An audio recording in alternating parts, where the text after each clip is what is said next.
ओम शांति। आज बाबा के 14 दिसंबर 21 के महावाक्य हैं। मूल्य का टाइटल है मीठे बच्चे, तुम अभी सच्चे सच्चे सत्संग में बैठे हो। तुम्हें सचखंड में जाने का मार्ग सत्य बाप बतला रहे हैं। बाबा कहते हैं यह है सतगुरु का सच्चा सत्संग। ये कोई ऑर्डिनरी सत्संग नहीं है, ये सत्य बाप द्वारा चलाया जा रहा सच्चा सत्संग है, जिससे सचखंड स्थापित होने वाला है, अर्थात की सतयुग की दुनिया स्थापित होगी। प्रश्न है, किस निश्चय के आधार पर पावन बनने की ताकत स्वतः आती है? किस निश्चय के आधार पर पावन बनने की ताकत स्वतः आती है? उत्तर, यदि निश्चय हो कि इस मृत्यु लोक में अब हमारा यह अंतिम जन्म है, इस पतित दुनिया का विनाश होना है। बाप की श्रीमत है पावन बनो तो पावन दुनिया के मालिक बनेंगे। इस बात के निश्चय से पावन बनने की ताकत स्वतः आती है। गीत हैं, आखिर वह दिन आया आज। ओम शांति। मीठे मीठे रूहानी बच्चों ने गीत सुना। यह गीत तुम्हारे लिए हीरे जैसा है और जिन्होंने बनाया है उन्हों के लिए कौड़ी जैसा है। कौन सा दिन आया? आखिर वह दिन आया आज, गीत की लाइन है।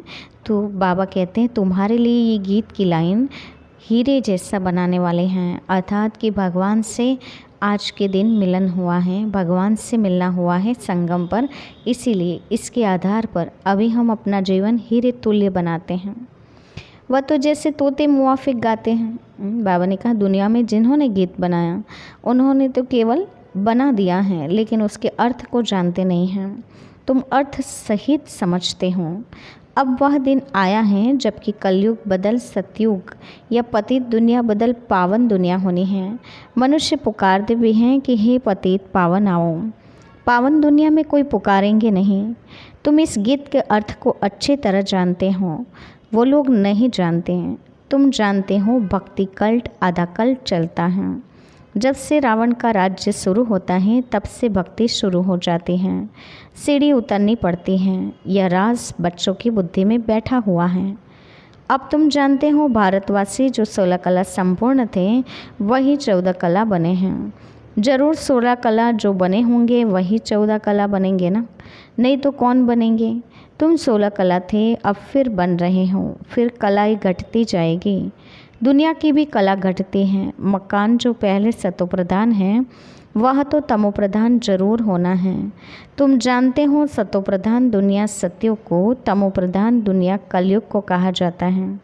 सतोप्रधान वाले ही तमोप्रधान बने हैं, क्योंकि 84 जन्म लेने पड़ते हैं। दुनिया नई सो पुरानी जरूर होती हैं, इसलिए चाहते भी हैं नई दुनिया नया राज्य हो। नई दुनिया में किसका राज्य था यह भी कोई को पता नहीं है। तुमको इस सत्संग से सब कुछ पता पड़ता है। सच्चा सच्चा सत्संग इस समय यह है जो फिर भक्ति मार्ग में इनका गायन चलता है। तो कहेंगे ना यह तो परंपरा से चला आया है, परंतु तुम जानते हो सच्चा सच्चा सत्संग यह तुम्हारा है। बाकी जो भी हैं वह सब है झूठ संग, वह वास्तव में सत्संग है ही नहीं, उनसे तो गिरना ही होता है। यह सत्संग का सबसे बड़ा त्यौहार है। एक सत बाप के साथ संग होता है, अर्थात बाबा कहते हैं ये सतयुग में सत्संग नहीं हो सकता है।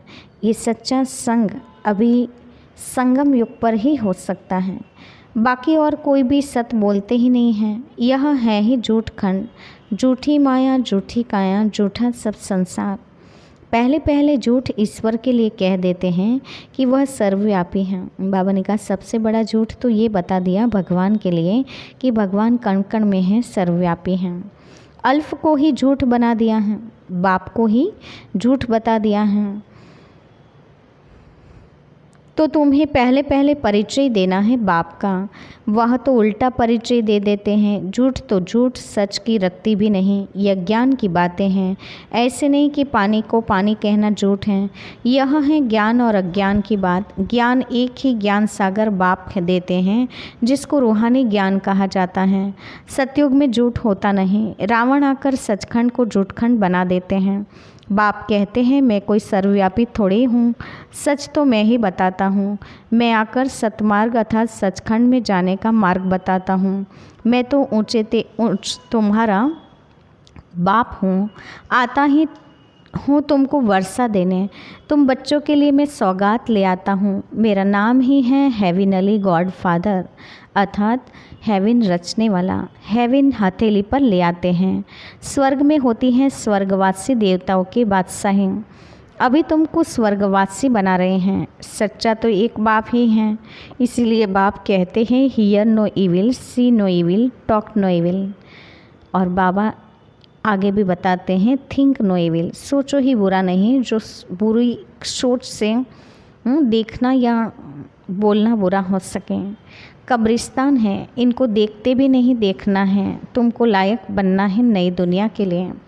बाबा ने कहा ये पुरानी दुनिया कब्रिस्तान है, अर्थात कि ख़त्म होने वाली दुनिया है। ये दुनिया कब्रिस्तान बनने वाली है। तुम्हें नई दुनिया में जाने की तैयारी करनी है। इस समय सब पतित हैं, गोया स्वर्ग के लायक नहीं हैं। बाप कहते हैं तुमको रावण ने नालायक बना दिया है।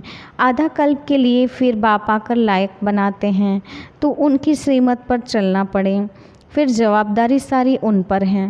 बाप ने सारी दुनिया को पावन बनाने की जवाबदारी उठाई है।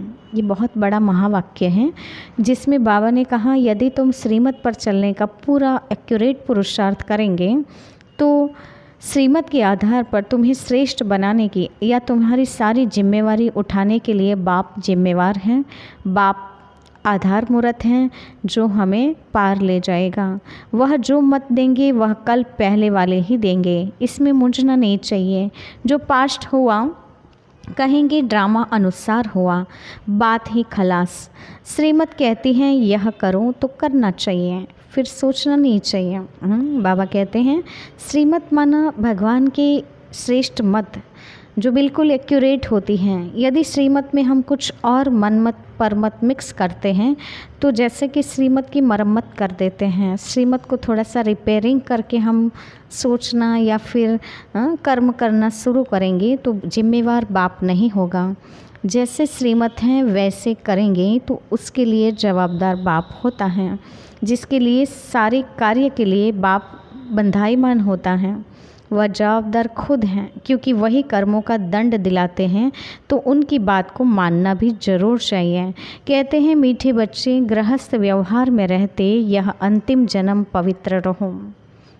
बाबा कहते हैं यह संगम का एक ही जन्म, अलौकिक जन्म जो हमारा पवित्र जन्म है, इस जन्म में यदि हम बाप की श्रीमत अनुसार पवित्र रहने का संकल्प ले लेते हैं तो बाबा ने कहा ये अंतिम जन्म पवित्र रहेंगे तो ये भगवान के कार्य में बहुत बड़ा सहयोग है। इस मृत्युलोक में यह हमारा अंतिम जन्म है। यह बात जब समझे तब ही पावन बन सके। बाप आते ही तब हैं जब पतित दुनिया का विनाश होना है। पहले स्थापना फिर विनाश अक्षर भी अर्थ सहित लिखना पड़े। ऐसे नहीं स्थापना पालना और विनाश। अभी तुम बच्चे जानते हो हम पढ़ करके उच्च पद पाएंगे, यह बुद्धि में हड्डी रहना चाहिए। कई बच्चे हैं जो भल समझाते बड़ा अच्छा है परंतु हड्डी वह सुख किसको है नहीं। तूते मिसल याद करते हैं ना, तुम्हारी बुद्धि में ही हड्डी धारणा होनी चाहिए। तुम जानते हो यह जो भी शास्त्र हैं भक्ति मार्ग के हैं, इसलिए समझाया जाता है। अब जज करो सत्य क्या है। सत्यनारायण की कथा तुमको एक बारी बाप ही सुनाते हैं। बाबा ने कहा ये सत्यनारायण की कथा संगम पर, जिससे हम लक्ष्मी नारायण की वंशावली बन जाएंगे, तो ये कथा बाप एक ही बार संगम पर सुनाते हैं। बाप कभी झूठ बोल ना सके, बाप ही सचखंड की स्थापना करते हैं, सच्ची कथा सुनाते हैं, इसमें झूठ हो ना सके। बच्चों को यह निश्चय होना चाहिए कि हम किसके साथ बैठे हैं। बाप हमको अपने साथ योग लगाना सिखलाते हैं। सच्ची अमर कथा व सत्यनारायण की कथा सुना रहे हैं, जिससे हम नर से नारायण बन रहे हैं, जिसका फिर भक्ति मार्ग में गायन चलता है। यह बुद्धि में रहना चाहिए। हमको कोई मनुष्य नहीं पढ़ाते हैं, हम आत्माओं को रूहानी बाप पढ़ाते हैं। शिव बाबा जो हम आत्माओं का बाप हैं वह हमको पढ़ाते हैं। शिव बाबा के सम्मुख अब हम बैठे हैं। मधुवन में आते हैं तो नशा चढ़ता है, यहाँ तुमको रिफ़्रेशमेंट मिलती हैं। तुम रियलाइज़ करते हो तो यहाँ थोड़ा समय भी आने से रिफ़्रेश हो जाते हैं। बाहर में तो गोरख धंधा आदि रहता है। बाप कहते हैं, हे आत्माएं, बाप आत्माओं से बात करते हैं। बाप भी निराकार, उनको कोई जानते ही नहीं हैं। बाबा कहते हैं, ये जो पढ़ाई पढ़ाते हैं बाबा कोई शरीर का ज्ञान नहीं देते हैं। ये जो भी ज्ञान सुनते हैं वो सारा मुरली का ज्ञान हम सब आत्माओं के लिए डायरेक्शन है। तो बाबा कहते हैं, मैं आत्माओं से बात करता हूँ। न ब्रह्मा न विष्णु शंकर को जानते हैं। चित्र तो सबके पास हैं। कागज़ का चित्र देख कोई तो फाड़ भी देते हैं, कोई तो फिर देखो कितना दूर दूर जाकर कितनी पूजा आदि करते हैं। चित्र तो घर में भी रखे हैं ना, फिर इतना दूर जाकर भटकने से क्या फ़ायदा। अभी तुम बच्चों की यह ज्ञान मिला है इसलिए वह फालतू लगता है। कृष्ण तो यहाँ भी गोरा व सावरा पत्थर का बन सकता है ना, फिर जगन्नाथपुरी में क्यों जाते हैं। इन बातों को भी तुम जानते हो तो कृष्ण को श्याम सुंदर क्यों कहते हैं। आत्मा तमोप्रधान होने से काली बन जाती है, इसलिए श्याम कहा जाता है, और जब आत्मा सतोप्रधान हो जाती है तो उसको सुंदर कहा जाता है। फिर आत्मा पवित्र होने से सुंदर बन जाती है। यही भारत गोल्डन एज था। 5 तत्वों की भी नेचुरल ब्यूटी रहती है। कहाँ? सतयुग में 5 तत्वों का भी बाबा ने कहा सुंदर दृश्य होता है। शरीर भी ऐसे सुंदर बनते थे। अभी तत्व भी तमोप्रधान होने के कारण शरीर भी ऐसे सावरे, कोई टेढ़ा, कोई लूला, कोई लंगड़ा आदि बनते रहते हैं। इनको कहा जाता है नर्क। यह तो माया का पाप है।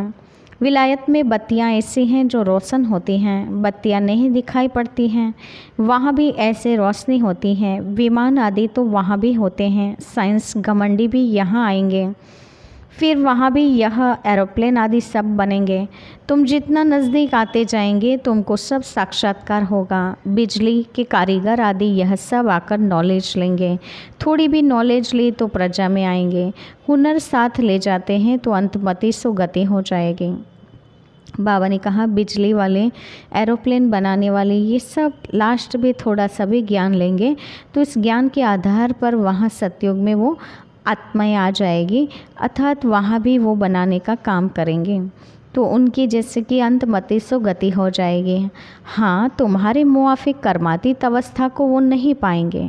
बाबा ने कहा कि वो आत्माएं जो एरोप्लेन बनाएंगी, महल बनाएंगी, बिजली आदि की व्यवस्था करेंगे, तो ये सब आत्माएं कर्मातीत अवस्था को नहीं प्राप्त कर सकते हैं, क्योंकि वो इतने पढ़ाई पर भी ध्यान नहीं देंगे। बाकी आत्मा हुनर को ले जाएगी और उस हुनर या कला के आधार पर वहाँ अपनी कला कारीगिरी का काम करेंगी। टेलीविज़न आदि पर दूर बैठे देखते रहेंगे। दिन प्रतिदिन मुसाफरी करना मुश्किल हो जाएगी। दुनिया में क्या क्या इन्वेंशन कर चीज़ें निकालते हैं। नेचुरल कैलेमिटीज़ में भी इतने मरते हैं। फ्लड आदि भी होगी। समुद्र भी उछल खाएगा। समुद्र को भी सुखाया है ना। अभी तुम बच्चे जानते हो इस दुनिया में क्या क्या है, फिर नई दुनिया में क्या क्या होगा। सिर्फ भारत खंड ही होगा, सो भी छोटा होगा। बाकी सब चले जाएंगे परम धाम में। बाकी टाइम कितना बचा है या कुछ भी नहीं होगा। तुम अपनी राजधानी स्थापन कर रहे हो। तुम्हारे लिए पुरानी दुनिया के विनाश की पहले से ही नूंद है। इस चीज़ी दुनिया में तुम बाकी थोड़े रोज़ हो, फिर अपनी नई दुनिया में चले जाएंगे। ये सिर्फ तुम याद करते रहो तो भी खुशी में रहेंगे। तुम्हारी बुद्धि में है यह सब खलास होने का है। यह सब इतने खंड रहेंगे भी नहीं। प्राचीन भारत खंड ही रहेगा। बल गृहस्थ व्यवहार में रहो, काम आदि करते रहो, बुद्धि में बाबा की याद रहे। तुमको यह मनुष्य से देवता बनने का कोर्स उठाना है। गृहस्थ व्यवहार में रहते, नौकरी करते बाप को और चक्र को याद करो। एकांत में बैठकर विचार सागर मंथन करो। कुदरती आपदाएं आएगी जिससे सारी दुनिया खत्म हो जाएगी। सतयुग में बहुत थोड़े मनुष्य रहते हैं। वहाँ कैनाल्स आदि की दरकार नहीं। यहाँ तो कितने कैनाल्स खोदते हैं। नदियाँ तो अनादि हैं। सतयुग में जमुना का कंठा भी होगा। वहाँ सब मीठे पानी के ऊपर महल होंगे। वह बॉम्बे होगी नहीं। इनको कोई नई बॉम्बे थोड़ी कहेंगे। तुम हर एक बच्चे को समझना है कि हम स्वर्ग के लिए राजा स्थापन कर रहे हैं, फिर यह नर्क रहेगा ही नहीं। रावणपुरी खत्म हो जाएगी, रामपुरी स्थापन हो जाएगी। तमोप्रधान पृथ्वी पर देवताएं पैर रख न सकें। जब चेंज होगी तब पांव धरेंगे। इसीलिए लक्ष्मी को जब बुलाते हैं तो सफाई आदि करते हैं, लक्ष्मी का आह्वान करते हैं, चित्र रखते हैं, परंतु उनके ऑक्यूपेशन का किसी को भी पता नहीं है। इसीलिए आइडल प्रस्थित कहा जाता है। पत्थर की मूर्ति को भगवान कह देते हैं। इन सब बातों को तुम बच्चे अभी समझते हो। परमात्मा ही बैठ समझाते हैं। आत्मा परमात्मा को समझा न सके। आत्मा कैसे और क्या पार्ट बजाती हैं वह भी तुम अभी समझा सकते हो। बाबा आकर रियलाइज़ कराते हैं कि आत्मा क्या चीज़ है। मनुष्य तो न आत्मा को न परमात्मा को जानते हैं, तो उनको क्या कहेंगे। मनुष्य होते हुए चलन जैसे जानवर मिसल हैं। अभी तुमको ज्ञान मिला है। सीढ़ी पर किसको समझाना तो बड़ा सहज है, सो भी हड्डी समझाना चाहिए। हम भारतवासी जो देवी देवता धर्म वाले थे वह कैसे सतो प्रधान बने, फिर सतो रजो तमो में आए, यह सब बातें धारण करनी होती हैं। तब ही विचार सागर मंथन होगा। धारणा ही नहीं होगी तो विचार सागर मंथन हो न सके। सुना और धंधे में लग जाते हैं। विचार सागर मंथन करने का टाइम नहीं तो तुम बच्चों को रोज़ पढ़ना है और उस पर विचार सागर मंथन करना है। मुरली तो कहाँ भी मिल सकती हैं। विशाल बुद्धि होने से पॉइंट्स को समझ लेते हैं। बाबा रोज़ समझाते हैं कि इसको समझाने के लिए पॉइंट्स तो बहुत हैं। गंगा पर भी तुम जाकर समझा सकते हो। सर्व का सद्गति दाता बाबा हैं या पानी की गंगा। तुम क्यों मुफ्त में पैसा बर्बाद करते हो। अगर गंगा स्नान से पावन बन सकते हैं तो गंगा पर बैठ जाओ, बाहर निकलते ही क्यों हो। बाप तो कहते हैं श्वासोश्वास मुझे याद करो, यही योग अग्नि है। योग अर्थात याद। समझाने तो बहुत हैं, परंतु कोई सतोप्रधान बुद्धि है तो झट समझ जाते हैं। कोई रजो कोई तमो बुद्धि भी हैं। यहाँ क्लास में नंबर 1 नहीं बिठाया जाता है, नहीं तो हार्ट फेल हो जाए। ड्रामा प्लान अनुसार किंगडम पूरी स्थापन हो रही है। फिर सतयुग में थोड़े ही बाप पढ़ाएगा।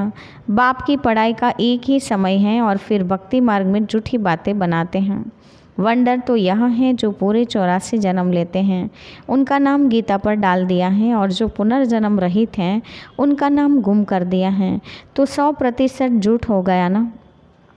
बच्चों को बहुतों का कल्याण करना है। तुम्हारा सब कुछ है गुप्त। यहाँ तुम ब्रह्मा कुमार कुमारियाँ अपने लिए स्वर्ग की सूर्यवंशी चंद्रवंशी राजधानी स्थापन कर रहे हों। यह भी किसकी बुद्धि में नहीं आएगा। तुम्हारे में भी भूल जाते हैं तो दूसरे फिर क्या जानेंगे। तुम यह नहीं भूलो तो सदैव खुशी में रहो। भूलने से ही गुटखा खाते हो। अच्छा, मीठे मीठे सिकिलदे बच्चों के प्रति माता पिता बाप दादा का याद प्यार और गुड मॉर्निंग। रूहानी बाप की रूहानी बच्चों को नमस्ते। हम रूहानी बच्चों की रूहानी माता पिता बाप दादा को याद प्यार और नमस्ते। धारणा के लिए मुख्य सार। पहले पॉइंट, हड्डी यानी कि जिगरी सुख का अनुभव करने के लिए बाप जो पढ़ाते हैं उसे बुद्धि में धारण करना है, विचार सागर मंथन करना है। दूसरा, इस कब्रिस्तान को देखते भी नहीं देखना है। Hear no evil, so no evil, see no evil, talk no evil, think no evil. नई दुनिया के लायक बनना है। आज का वरदान है कंबाइंड रूप की सेवा द्वारा आत्माओं को समीप संबंध में लाने वाले कंबाइंड रूपधारी भव। कंबाइंड रूप की सेवा द्वारा आत्माओं को समीप संबंध में लाने वाले कंबाइंड रूपधारी भव। वरदान का स्पष्टीकरण है, सिर्फ आवाज़ द्वारा सेवा करने से प्रजा बनती जा रही है, लेकिन आवाज़ से परे स्थिति में स्थित हो, फिर आवाज़ में आओ, अव्यक्त स्थिति और फिर आवाज़, ऐसे कंबाइंड रूप की सेवा वारिश बनाएगी। आवाज़ द्वारा प्रभावित हुई आत्माएं अनेक आवाज़ सुनने से आवागमन में आ जाती हैं, लेकिन कंबाइंड रूपधारी बन कंबाइंड रूप की सेवा करो तो उन पर किसी भी रूप का प्रभाव पड़ नहीं सकता है। अर्थात बाबा का कहने का भाव है कि अपनी अव्यक्त स्थिति से आवाज़ से परे होकर सेवा करो, अर्थात आवाज़ से परे स्थिति का अभ्यास करने के बाद कंबाइंड रूपधारी बन के सेवा करो तो ज़रूर उसका फल निकलेगा। स्लोगन है, साधनों में बेहद की वैराग्य वृत्ति की साधना मर्ज होने न दो। साधनों में बेहद की वैराग्य वृत्ति की साधना को मर्ज नहीं होने दो। अर्थात बाबा ने कहा बेहद की वैराग्य वृत्ति की साधना धारण करो और उसमें साधनों को इमर्ज नहीं होने दो। बाबा ने कहा साधन अपने स्थान पर है, बेहद की वैराग्य वृत्ति एक ऊंची वृत्ति है। इस साधना में बाबा ने कहा साधनों को इमर्ज नहीं करो। चंग ओम शांति।